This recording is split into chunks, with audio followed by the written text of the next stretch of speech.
Hey everyone, welcome back to another YouTube video, and in this video I'll be showing you guys how to fix Wells Fargo's mobile notification not arriving.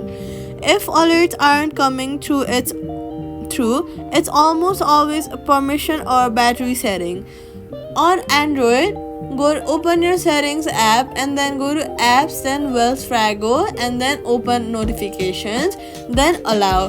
Now if you're on iPhone, head over to Wells settings and then search for Wells Fargo, and then make sure the notifications option is toggled on. After that, turn off do not disturb mode or focus, or add Wells Fargo as an exception. Go to your settings and then go to alerts and notifications. Ensure desired alerts are toggled on. Disable battery optimization for Wells Fargo on Android.